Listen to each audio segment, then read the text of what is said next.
Olá a todos, eu sou o Felipe Chami, este é o canal Pirlim Psiquice. Hoje vamos falar do livro Nova York, A Vida na Grande Cidade, Will Eisner.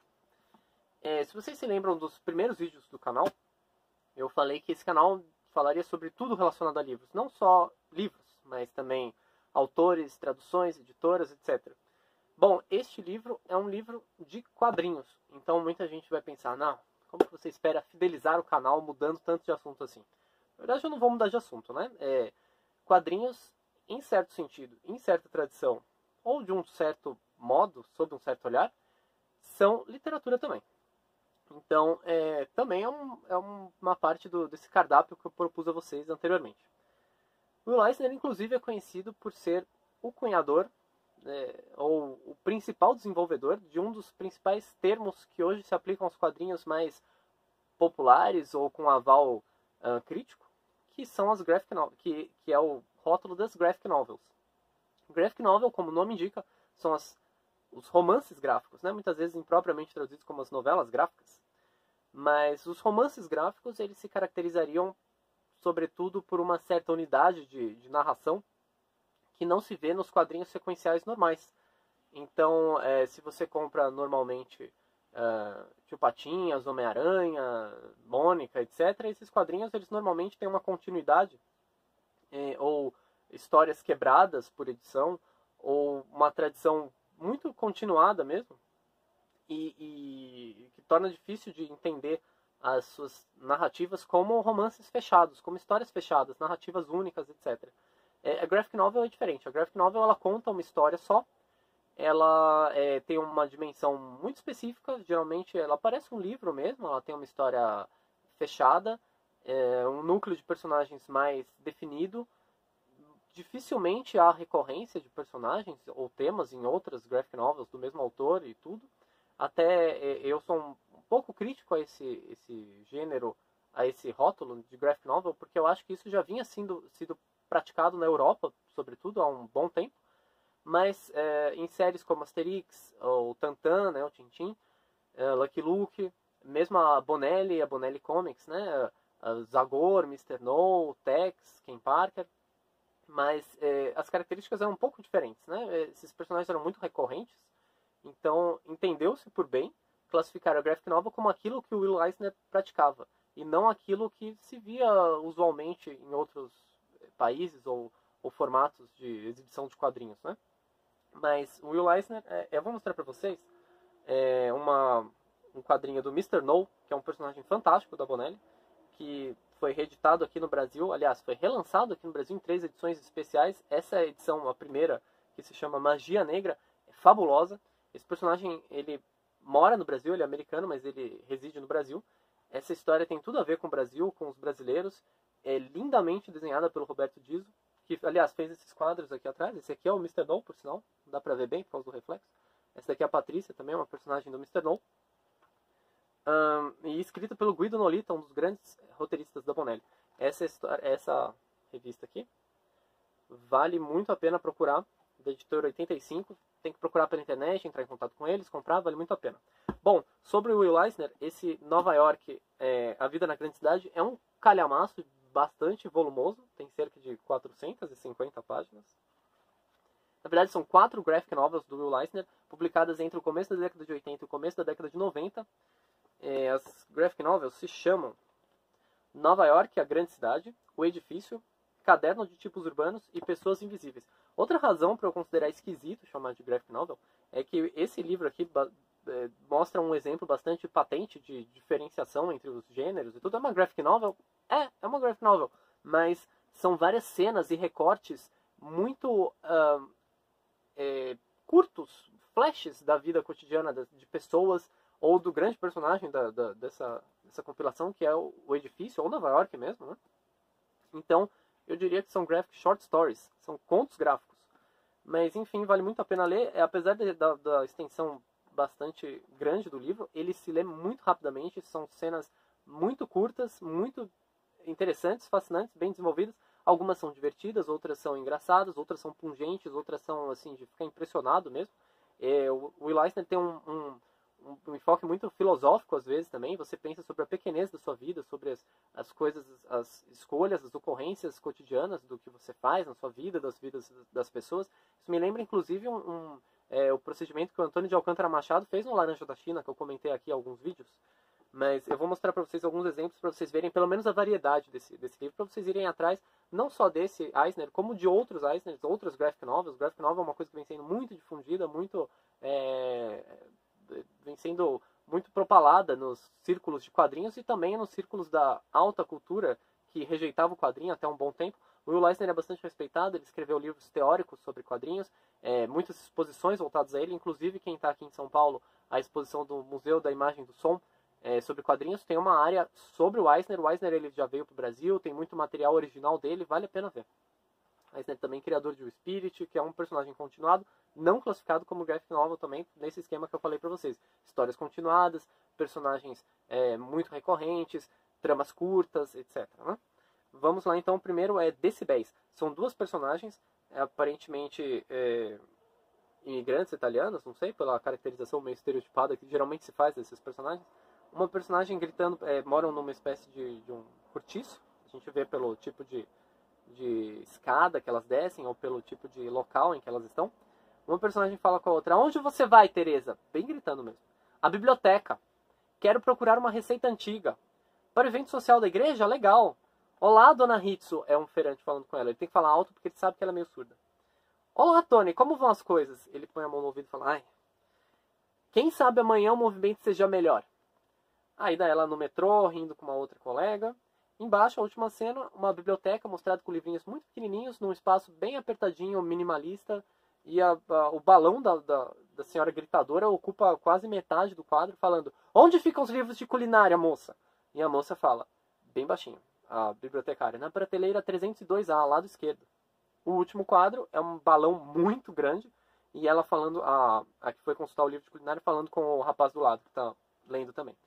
Por que estão todos falando tão baixo? Por acaso morreu alguém? Desse lado aqui.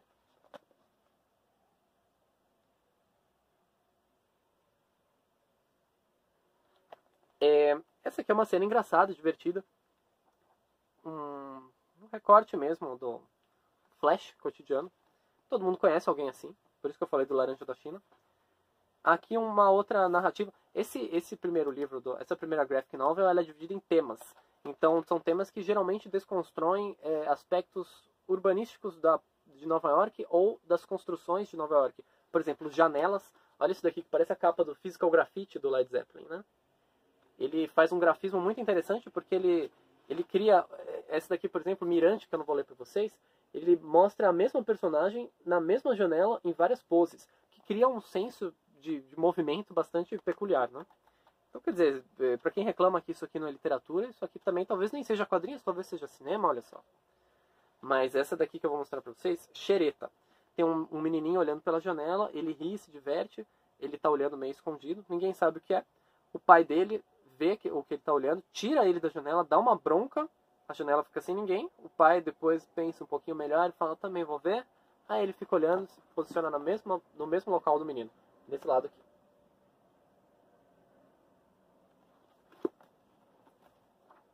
Uma cena silenciosa. O que talvez mais se assemelhe a uma graphic novel nessa compilação de 4 livros seja a segunda graphic novel, que é O Edifício.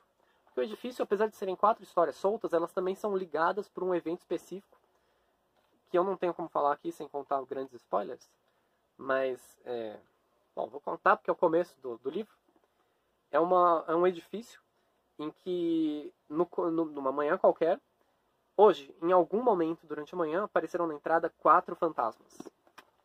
Aqui. Esses 4 fantasmas que estão aqui,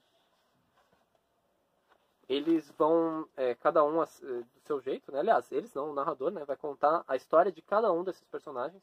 E por que eles estariam lá no final, seria uma explicação juntando todos eles, né? As suas vidas, em que ponto das suas vidas eles estiveram ligados àquele prédio, o que isso tem a ver com suas existências e por que eles voltaram lá e por que nesse dia específico.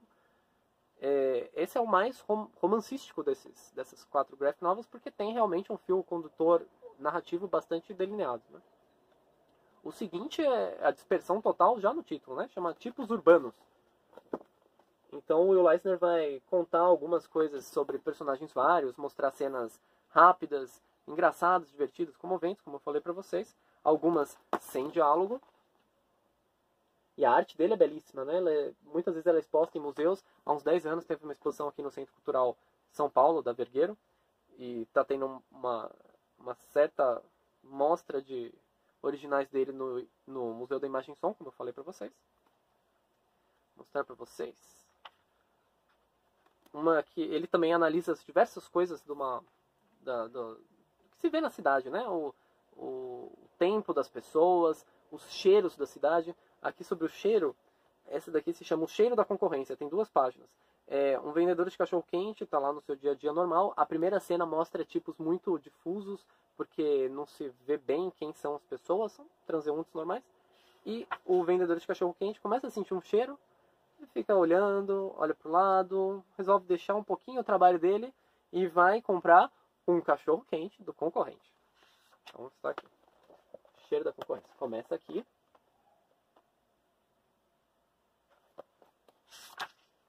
E aqui é quando ele cede à tentação e vai atrás do cachorro-quente da concorrência. Janelista também, ó, podemos ver aqui do lado, ó, espaço, cheiro, espaço, tempo. Espaço superior. O Will Eisner também tem umas pequenas doses de filosofia mundana mesmo para comentar esses eventos rotineiros. Espaço superior. O jogo do olhe para cima deve vir menos de uma curiosidade indolente, mas de uma sensação visceral de que há vida no espaço acima de nós. Então é aquela clássica cena de uma pessoa olhando para cima e os curiosos se juntando ao redor para descobrir por que ela está olhando para cima, né? E no final o curioso sai acendendo seu cigarro como se não tivesse feito nada, né? E às vezes estava querendo brincar com as pessoas, ou só ver alguma coisa, ou viver a vida dele, né? Ninguém tem nada com isso. Ou estava com torcicolo também, vai saber, né? Mas aqui está basicamente isso. Também é uma cena bastante cinematográfica, porque vai mostrando o espaço se juntando e depois aqui. E depois o rapaz sai, ele está aqui. Ele sai aqui sozinho e as pessoas continuam olhando. Isso aqui é muito comum. Eu vi outro dia uma reportagem na TV de pessoas que se juntaram, perderam horas de trabalho, ficaram lá a tarde inteira para descobrir que bicho que estava numa represa, eu acho. E chamaram a polícia, chamaram bombeiros, ficaram lá, ligaram para os parentes, falaram que iam faltar no trabalho. E aí acho que era uma sacola que estava boiando. Então, quer dizer, isso acontece mesmo, todo mundo conhece alguma história do tipo. O último livro é Pessoas Invisíveis, também 4 relatos, como em um edifício. É bastante interessante. Eu também não vou ter tempo de falar de muita coisa aqui, né? Porque o vídeo já está acabando. Mas notem, por exemplo, nessa primeira história, que se chama Santuário, é uma pessoa que é dada como morta porque sai o nome dela no obituário. E ele tenta de todos os jeitos desfazer esse engano e falar para as pessoas, não, eu estou vivo ainda, isso é absurdo e tal. Mas ele é uma pessoa tão insignificante, tão desconsiderada por todos, que é como se ele realmente tivesse morrido. Só que tem os efeitos naturalísticos dessa morte, né? Então, os efeitos no mundo real, natural. Então, ele é dado como morto, então trocam a chave da fechadura dele, o senhorio da propriedade onde ele mora, e ele não consegue mais voltar. Ele perde o emprego, porque falam que estamos empregando uma pessoa que está morta aqui, as pessoas não se dão conta, vão embora. Ele aparece para as pessoas falar, não, sou eu acredito. Então, as pessoas pensam que ele é um farsante, coisa do tipo. Então tem todo um pesadelo meio kafkaniano de identidade e tudo. Olha aqui, por exemplo, essa cena aqui, ele está falando, opa, está ficando tarde, hora de ir para casa jantar. Ei, minha porta está trancada, minha chave não entra, trocaram a fechadura. Que bateção é essa lá fora, menos os vizinhos indagando? Tem alguém tentando entrar no apartamento do Plitnik. Não vai olhar, cuide da sua própria vida. Sr. Scruggs, minha porta está trancada, não consigo entrar. Quem é? Esse Sr. Scruggs é o senhorio, que tinha falado com o proprietário antes. Sou Pinkels Plitnik, do 4B, minha porta está... Aí o senhorio está bêbado, né? Ele morreu, sai daqui, vagabundo. Nem tem tempo de ver, não sabe, não entende o que está acontecendo. Não sei se está dando para ver direito. Mas se não der para ver direito, isso aqui também é um livro que vocês podem procurar em qualquer biblioteca. Esse aqui eu peguei na Biblioteca Viriato Correia, aqui em São Paulo. É muito conhecido, muito popular, saiu pela Companhia das Letras. Isso aqui vocês acham em qualquer lugar, vale a pena procurar. E essa é a dica dessa semana. Semana que vem mais um vídeo no canal Perlim Psiquice. Agradeço o apoio de todos. Um abraço e até lá.